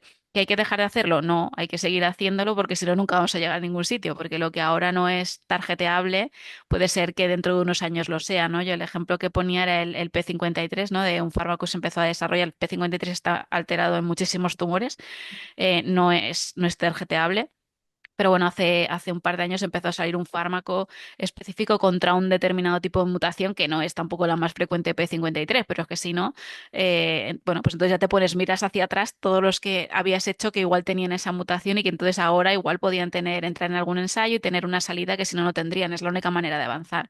Pero son dos conceptos diferentes. Una cosa es de diagnóstico y otra es para tratamiento o pronóstico, lo que tú quieras, que a día de hoy pues todavía tiene una utilidad limitada, pero sí que es cierto que hay algún paciente que te sale alguna cosa muy concreta que puedes utilizar, y sobre todo lo haces para el futuro. Para cuando vayamos mejorando las cosas poder aprender, porque si no, no nos moveremos nunca. sí, de acuerdo. Sí, yo me nos referíamos sobre todo a diagnóstico en este sentido, o sea, que nos implica más. Bueno, pero es que es Sí, esto, porque a día de hoy mm, hay pacientes que si no tú, no, o sea, tú los ves, por ejemplo, un Ewing, que dirías es quizás lo más homogéneo que hay, un mm, célula redonda, ¿no? Con tal, pero no todos van igual. O sea, hay pacientes que con una misma carga de enfermedad y partiendo de teóricamente buenos respondedores, luego te recaen al poco tiempo y se acaban muriendo, y otros que igual no hubieras dado tanto, pues les intensificas tratamiento y todo, y bueno, y están vivos después de tropecientos años. ¿Esto por qué pasa? Es decir, mm, si todos tenían traslocación de Win, pero igual tenían un partner diferente, o hay cosas que todavía no sabemos si tratar diferentes o no. Sabemos que van distinto, pero mm, no esto es, y es decir, es el mismo sentido, es el investigar y el conocer mejor. mm. Sí, no es menos cierto que realmente, por ejemplo, en el Ewing precisamente no tiene significado pronóstico el partner, de momento, no da igual el partner. Y en fibroso solitario pudiera tener, pero realmente el significado pronóstico del partner es en casos selectivos, ¿no? Como tú dices. O sea que por eso era nuestra pregunta al respecto de la comparación de la técnica. Y, o sea, yo, Hola Isidro, hola, hola a Hola, todos. hola. hola. Estoy en Cancún, en México, Julia, trabajando buenas acá. tardes. ¡Qué ¿Qué tal? ilusión! Gracias por Hola, participar. Raquel, ¿cómo Hola, está? Julia. Es que, disculpen que mete la cuchareta, pero me da mucha gracia porque me enseñan un caso ahora que necesitaría biología molecular y el pobre paciente no tiene con qué pagarlo. Y yo creo que ustedes que ahora tienen todas esas posibilidades tienen que estar muy satisfechos de todo lo que pueden hacer, pero tenemos que estar en cuenta que tenemos que ser unos morfólogos de puta madre para en estos países ser capaz de emitir el diagnóstico más adecuado, porque el pobre oncólogo se tiene que guiar por lo que nosotros le decimos. Y en ocasiones, eh, el pobre paciente, si tienes que mandarle 5 biología molecular, tienes que coger 3 más importantes porque no tienen con qué hacerlo. Entonces, nada, el mensaje para la gente joven que Sí, sí, es sí. bonito que tengamos biología molecular, que tengamos diferentes técnicas de biología molecular, pero ojito que la hematocilina va a seguir siempre siendo la madre de nuestra especialidad, por suerte para algunos todavía. Sí, sí, sí. Totalmente de acuerdo. Por eso era mi pregunta de que el gol estándar. O sea, es una Exacto, pregunta con doble exactamente. intención. Sí. Pero además, yo creo que en ocasiones abusamos también, porque yo, y lo hemos oído, hasta Fleischer le hemos oído decir que él conocía instituciones que cogían un pedacito y la mandaban directamente a biología molecular, sin un patólogo ver antes un tumor, ya como si aquello fuera la panacea, y no es el caso. Muy bien. Yo, Gracias, yo Julia. pienso, bueno, pues nada, venga, muy interesante hoy la conferencia. Gracias, hasta luego. Gracias, gracias. Eh, no sé, Sí, Leo, ¿tú querías opinar algo de No, esto? no, no. Bueno, estoy Eh, totalmente de acuerdo, desde luego, sin morfología, pero o sea, las translocaciones, las alteraciones moleculares se dan en distintos tumores con mm, absolutamente significados distintos. Si no le ponemos un contexto morfológico y clínico, nunca tiene sentido. mm, Respecto a ver, o sea, las alteraciones moleculares más novedosas, creo que sí siempre tenemos que intentar ponernos con un poquito de cuidado, validarlas con otra técnica ortogonal y sobre todo estar seguros de que tienen un significado, o sea, de que aquello es funcional y y puede tener un valor oncogénico. Si no, no tenemos que hacerles caso. Y respecto a la NGS y el FISH, yo creo que depende un poco de la disponibilidad de fiches que tengas en tu hospital, ¿no? Porque el fish al final es más rápido, ¿vale? mm, Y a mm, veces, bueno, yo no sé los demás, yo a veces gestiono según, o sea, buscando el equilibrio con las herramientas que tengo.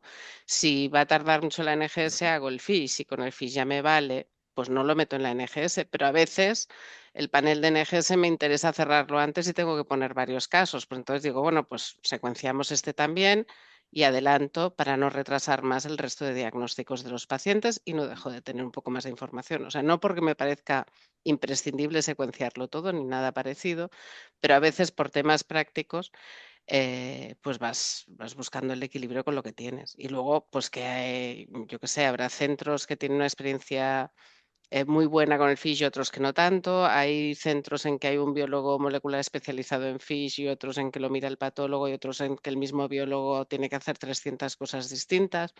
Entonces, no creo que sea, pues igual que no es lo mismo diagnosticar sarcomas si ves miles y si ves decenas, no es mm, lo mismo diagnosticar FISHes si estás totalmente dedicado a ello y si mm. no, ¿no? Muy bien. José, ¿querías comentar algo? sí, no, Para, bueno, y es que pasamos al... totalmente de acuerdo con lo que decía Leo ahora mismo también y estoy. Y yo el único matiz que quería ver es que también tenemos que entender que estamos midiendo cosas distintas en función de la técnica que vemos, ¿no? O sea, con NGS, si utilizamos RNA, pues estamos viendo efectos de las alteraciones a nivel de RNA y en FISH lo estamos viendo a nivel de DNA, ¿no? Entonces, en algunos casos que puede haber discrepancia entre el FISH y la NGS, pues tenemos que entender qué es lo que qué es lo que estamos viendo. Porque muchas veces podemos encontrar reordenamientos que no se reflejan tanto en un NGS, porque sí que nos hemos encontrado casos que tienes un NGS negativo, pero es un reordenamiento que afecta al gen en cuestión que nos interesa y porque alguien considera, pues no considera ese resultado un positivo, ¿no? Que son temas de esos que sí que habría que discutir, ¿no? Sobre todo cuando estamos hablando de diagnóstico. Eh, entonces tenemos que entender muy bien qué es lo que estamos midiendo y para qué queremos medir estas cosas, ¿no? Y no siempre, que el 99% de Mm, las veces sí que hay una correspondencia, no siempre la puedes encontrar. mm. Sí, sí, no, el ejemplo clásico es que puedes hacer, yo siempre menciono este ejemplo porque nos tocó una vez un caso un tumor gástrico que venía de afuera con creo que 3 paneles de diferentes tipos y todos los paneles negativos y el hecho era que la alteración genómica que tenía este caso, que era un SMARCA4, un déficit de SMARCA4, no estaba en ninguno de los paneles. Entonces, o sea que y sin embargo se puede resolver con una simple inmunistoquímica y con una buena morfología. Por eso me estoy de acuerdo con lo que habéis opinado. O sea, nada, si nadie tiene otro comentario, podemos pasar al último tema y yo creo que vamos bien de tiempo para acabar, yo creo que a lo máximo en 15 minutos. ¿Mm? Y es acerca de la colaboración nacional e internacional en la investigación y publicaciones en sarcoma.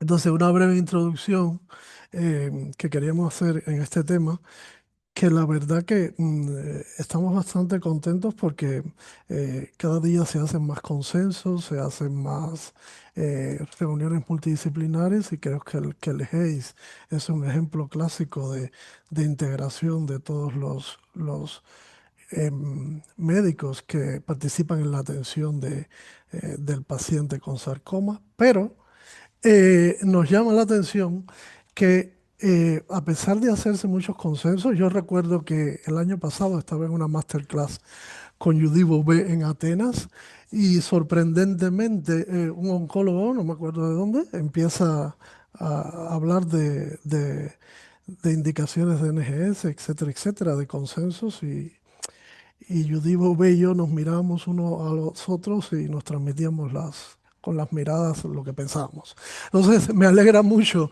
que ahora recientemente en JAMA Oncology haya salido un consenso donde haya implicación de patólogos, de oncólogos, pero sigo echando de menos que los biólogos moleculares siguen sin estar en muchos de estos consensos.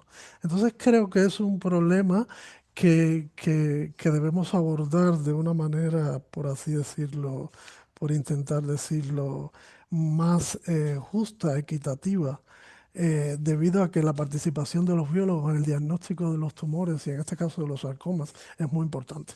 Por lo tanto, creo que su participación en los consensos es fundamental. Eso por un lado. Eh, por otro lado, la verdad que estamos muy agradecidos con la ayuda que nos prestan los oncólogos. En este caso, siempre estaremos muy agradecidos con el doctor Javier Lavernier, que el hecho de que el IVO haya tenido muchos casos de impera es el resultado de que tanto él como la doctora Beatriz John Barr, que es dermatóloga, siempre pedían el consentimiento de los pacientes. A los patólogos nos cuesta mucho acercarnos al paciente y pedir un consentimiento. Por lo tanto, la verdad que el oncólogo coopere con esto nos facilita mucho el trabajo y ayuda mucho al proceso de investigación. Y de todo esto quisiera oír vuestras opiniones después. Y lo último, que es un tema un poco peliagudo y no quiero que nadie se sienta aludido con esto, pero es que a veces me llama la atención que veo publicaciones donde aparecen imágenes histológicas, inmunistoquímicas, técnicas moleculares. La verdad que a mí, yo la verdad que me siento eh, orgulloso de que otra persona que no sea patólogo pueda describir imágenes histológicas, inmunistoquímicas, pero cuando veo a los autores y no veo ningún patólogo, eso me irrita un poco. Entonces creo que debemos estar pendientes de este tipo de cosas y si alguno de nosotros es revisor de papers, etcétera, estar al loro de que por favor cuando se haga un trabajo se respete la participación de los patólogos y de los cirujanos, de los radiólogos, de todo el comité multidisciplinar. Entonces, eso era más o menos 3 ideas que yo quería puntualizar y me gustaría oír vuestra opinión al respecto.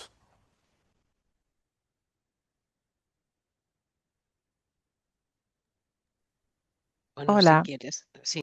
Hola. Bueno, da igual, yo doy mi opinión ya que, bueno, nada, es muy sencilla. Estoy totalmente de acuerdo con lo que dices, Isidro, y a mí también me parece que cuando hay un caso clínico, cualquier paper que se publica, deberían de estar el patólogo implicado, el radiólogo implicado, el radioterapeuta o el cirujano implicado.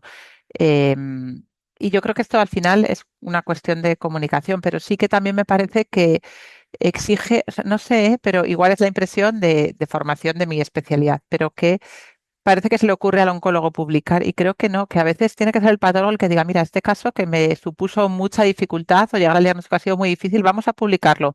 Dame, o escríbeme tu parte, yo escribo la mía. O sea, que creo que esto tiene que ser algo que sea de un lado y del otro, ¿no? O sea, que nos pongamos todos a ello. O el cirujano. O sea, quiero decir que no tiene que ser siempre el oncólogo, porque todos vivimos desbordados y a veces igual es un poco eso, que llega el caso y a lo mejor pues lo empiezas a hacer con un residente o con otro adjunto o con tal y puede suceder que a alguien se le olvide y no haya sido con mala intención, pero el patólogo lo describió, igual nunca más supo de ese paciente, ¿no? Entonces me parece que eso exige mucho de eso, de que se multidisciplinar, de las reuniones multidisciplinares, pero también eso, de una conexión de este caso vamos a publicarlo, pero que salga de todos la iniciativa, ¿no? Del oncólogo, ¿no? No sé, ¿eh?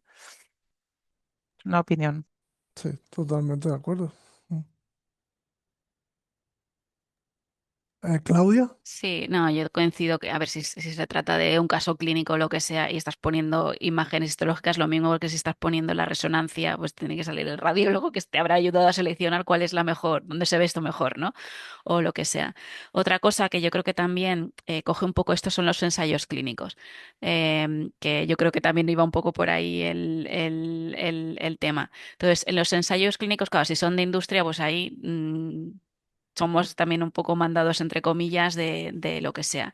Otra cosa es cuando, o sea, de hecho, aquí hablo un poco como Hayes, em, cuando hacemos estudios académicos que son promovidos por nosotros, muchas veces lo que hacemos es que de un mismo trabajo salen muchas cosas, que es decir, salen varios papers. Entonces habrá más papers que estén centrados, pues eso, en la supervivencia, en la no sé qué, y esos son papers más oncológicos, pero al final tampoco puedes poner tropecientos autores y tienes que ser justo también con la colaboración de los diferentes hospitales. Quiero decir, entonces, si el que está poniendo el que ha movido el estudio, el que ha metido los pacientes es un oncólogo, pues tendrá que salir oncólogo del hospital de la Chinchinorra y el que está aquí y el que está en no sé qué, todo el que haya participado.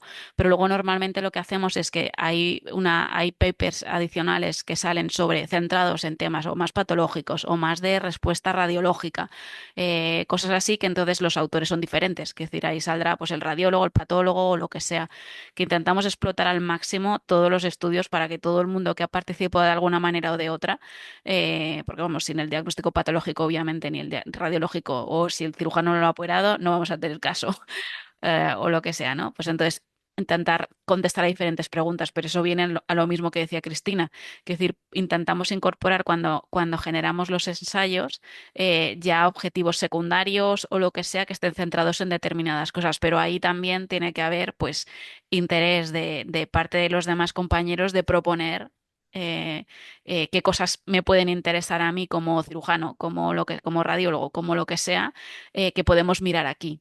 Y esto es a veces un poco lo que es más complicado. Es más sencillo cuando son estudios académicos, entre comillas, porque los manejamos nosotros, no dependemos de otro al que tienes que convencer, ¿no? Pero bueno, pues que nos falta quizás en el mejorar en ese tipo de trabajo. Y obviamente, ya digo, cuando vas a explotar ese objetivo, pues el protagonismo es de otros, quiere decir, será de la especialidad que haya liderado esa parte. Muy bien, gracias Claudia. José. Sí, yo quería decir un poco bueno, en línea de lo que decía Claudia, ¿no? Yo que he vivido muchos consensos y también muchas publicaciones académicas. Yo estoy de acuerdo en lo que dice. Eh, pero es verdad que idealmente pues las publicaciones deberían reflejar lo que es la multidisciplinaridad de tratamiento de los tumores, ¿no? Y evidentemente si cada vez somos más los que participamos los que podemos aportar un poco en el conocimiento de estas patologías, pues es de justicia también que todos estemos representados, ¿no? De mayor o menor medida, ¿no?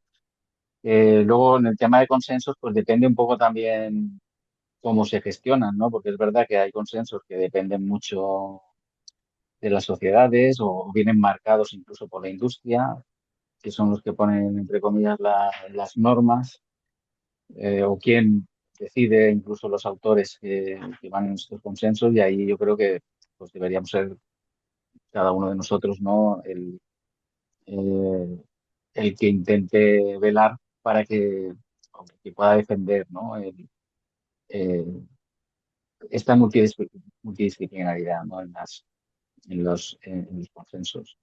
Es que muchas veces, pues por lo que sea, pues no, o no se defiende adecuadamente, o simplemente, pues como viene ordenado de arriba o de lo que sea, pues se asume y- y ya está. Pero es verdad que es una pérdida de oportunidad el no contar con todos los especialistas, porque al final todo el mundo aporta y no es lo mismo, evidentemente, y lo hablo por mí, no es lo mismo que biólogo molecular, con ya con mucha experiencia, pues aporte su visión de la biología y de las cosas que nos ocupan, que un oncólogo. O que alguien que sí que no es porque no sepa de biología o oncología, sino simplemente es porque el enfoque que se le puede dar puede variar un poco, ¿no?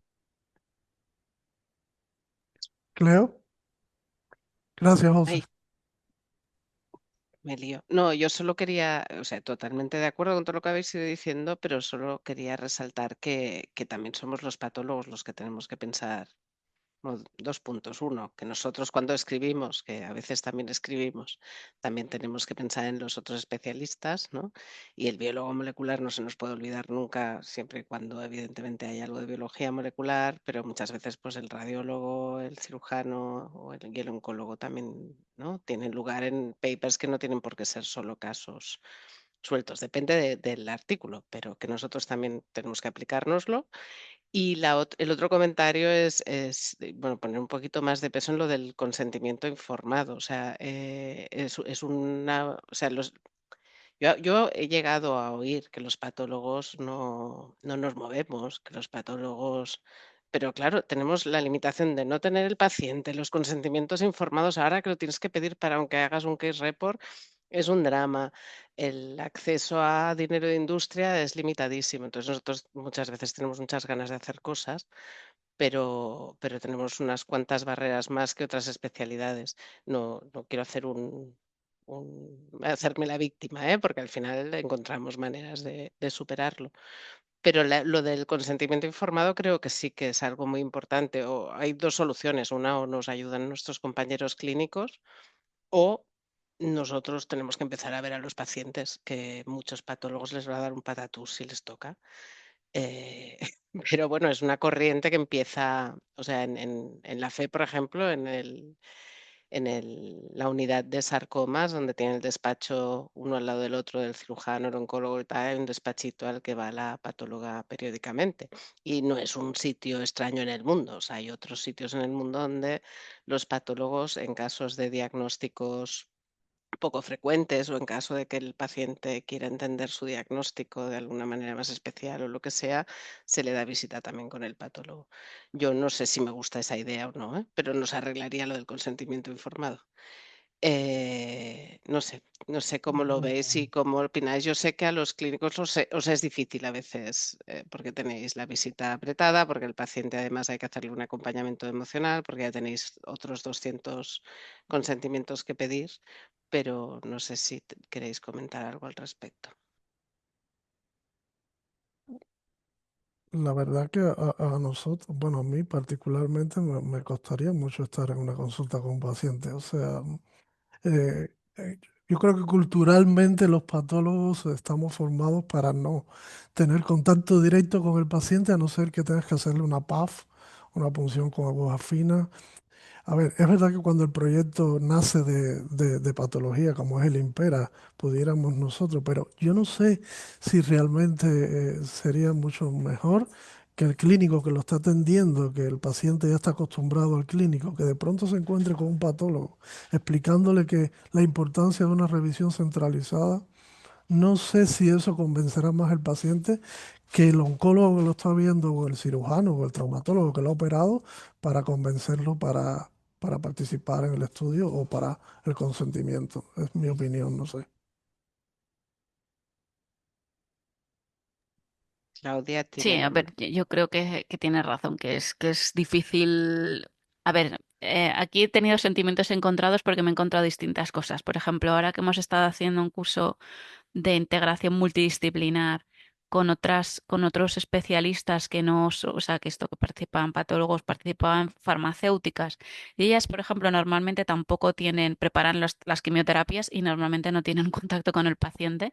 Pues nos hemos dado cuenta de que a veces es positivo que ellas lo tengan y de hecho han pedido una consulta para explicar efectos secundarios y demás cosas que de una manera estaban haciendo las enfermeras, pero ellas podían contestar otro tipo de dudas como interacciones o cosas así, cosas muy concretas. Pero es cierto que, a ver, tú como oncólogo acabas siendo como el médico de cabecera de un paciente oncológico, porque te acaban consultando hasta por cosas que no eran tuyas, que tendrían que haber ido al CAP y no, pues recetas que no me dan la cita o lo que sea, es decir, que acabas siendo como una persona de confianza, ¿no?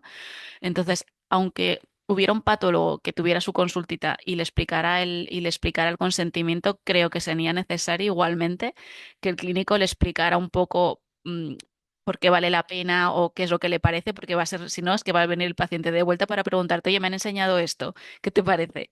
Entonces, al final no estamos, o sea, no estamos optimizando el tiempo de nadie, porque en el tiempo que tú le estás explicando no estás optimizando y el tiempo, y yo se lo voy a tener que explicar igual. Entonces, yo casi lo veo así, que entiendan, o sea, lo que sí que tienen mucho concepto los pacientes es el comité multidisciplinar, porque tú les explicas, oye, pues te voy a poner tu caso en el comité, se lo explicas una vez y ya, bueno, y luego te cito para explicarte lo que han dicho. Y ya saben que no es tu opinión, es la opinión del comité, saben quién forma parte, porque ya les damos la guía de acogida también, o sea, les ponen cara a la gente, incluso a los patólogos o a los radiólogos que muchas veces no los ven físicamente, ¿no?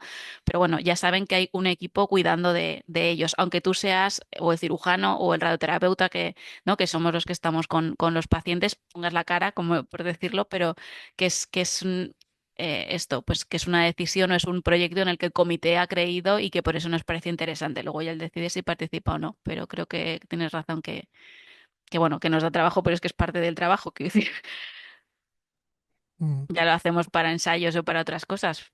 Es decir, mm, la cuestión es si como comité crees en ese proyecto o no. Si no crees, pues lo has de decir. Y entonces, bueno, pues hay que buscar otras soluciones, pero si crees, estás cogiendo la responsabilidad de pasar ese consentimiento si eres tú el que vas a ver al paciente. Bueno, yo lo veo así. Yo estoy totalmente de acuerdo. Ya reitero, no me veo en una consulta de pacientes ni, pidiendo consejos. O sea, no, es que No, no ni soy en tu, capaz de eso. No me veo capaz de que el paciente pueda entender lo que yo le puedo explicar. Me fío más de que el clínico se lo explique o el traumatólogo o el cirujano que yo, sinceramente.